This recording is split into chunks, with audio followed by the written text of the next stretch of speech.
If you're struggling to get enough fractional CFO clients, or you're not able to charge the amount that you know you should, it might be because you're targeting businesses that just aren't ready for a fractional CFO yet. When I first started my firm, I had no way to identify if a business was ready for a fractional CFO or not. And that sucked because it usually ended up meaning one of three things. Number one, I would get on sales calls that went absolutely nowhere. Second, when I did get on sales calls, the clients were constantly haggling price because they couldn't afford my services. And third, when I did land clients, they weren't sticking around very long because frankly, they just didn't need what I had to offer. In this episode, I'm gonna share with you the 5 signs that I've identified over the last 7 years that signal that a business is ready for a fractional CFO. And you're gonna definitely wanna stick around until the end because I'm gonna reveal the one thing that's not on this list that blows everybody's mind. Let's dive in.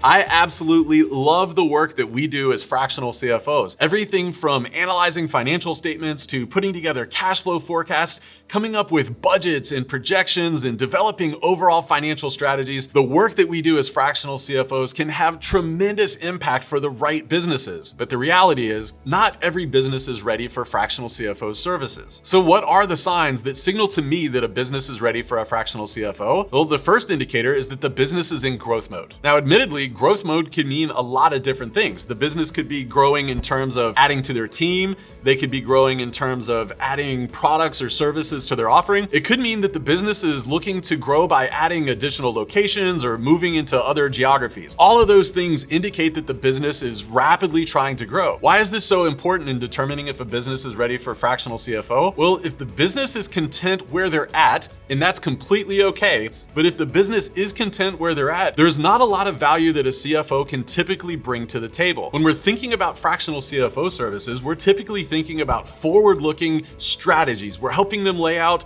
the roadmap, put together a game plan to make sure that the things that they're doing differently are going to be profitable, are going to generate the amount of cash that the shareholders need. Those things are all future-looking. So if a business isn't looking to grow, a lot of times that's a great signal that there's not a lot of value for the fractional CFO to add. The second indicator that I look for is that the business has hit a glass ceiling and they don't know why. Let me explain. A lot of times you'll come across businesses that are really good at marketing. They can get new leads in the door all day long. They're also really good at sales. They've got a team of people that can convince their customers to give them money all day long.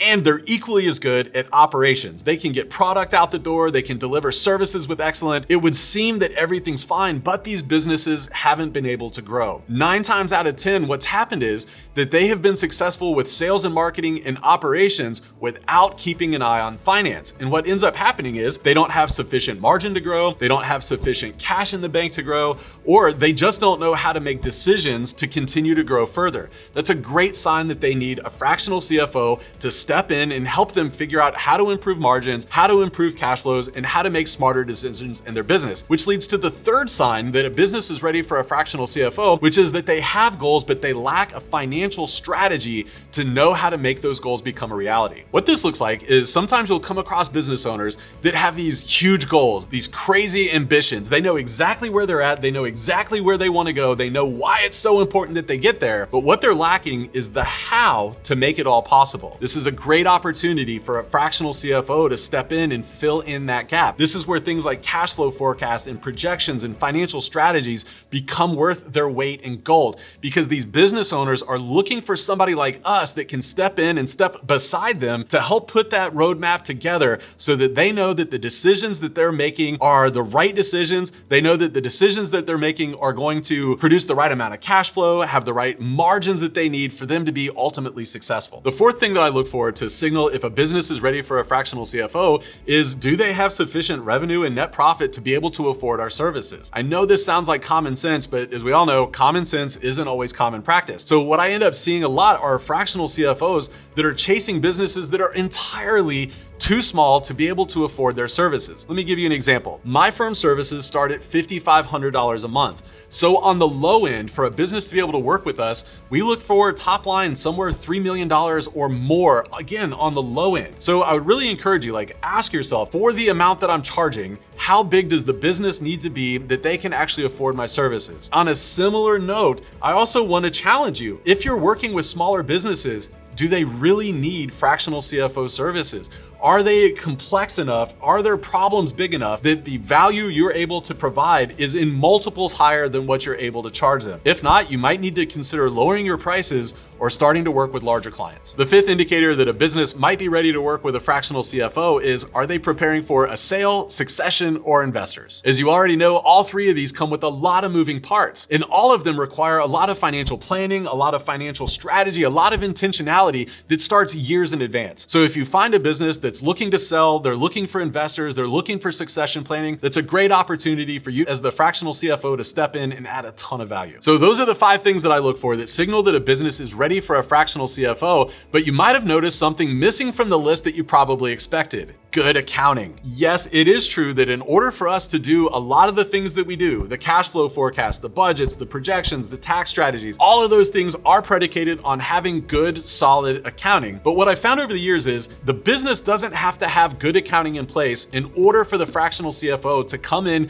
and be able to add value and ultimately have a successful relationship with the client. Here's why. If the business owner is willing to do what it takes to get the books cleaned up, it's relatively inexpensive and it's relatively fast to get the books in a place that they need to be for you to do your job as the fractional CFO. Let's be honest. $3,000 or $4,000 in 30 to 45 days can get months, if not years worth of books fully caught up to date, fully accurate, and ready for you to go with all the great CFO things that you do. But a lot of times, people will use this as a roadblock to not work with clients. And I think it's completely unnecessary. As long as you're transparent with the business owner that bookkeeping might have to get cleaned up, books might have to get caught up, there's no reason that you can't help guide them through the process of getting the books where they need to be while you're conducting the rest of your onboarding process. So if you do find a business that checks a lot of those other boxes that we talked about earlier, don't let bad books rule that client out. It's relatively fast and inexpensive to get the books where you need them to be so that you can have a great relationship with the client. If you're just starting out as a fractional CFO and you're not sure which services to offer, check out this episode where I break down the 4 services that every fractional CFO has to offer. All right, that's it for today, my friends. I can't wait to see you back here next week. I'll see you then.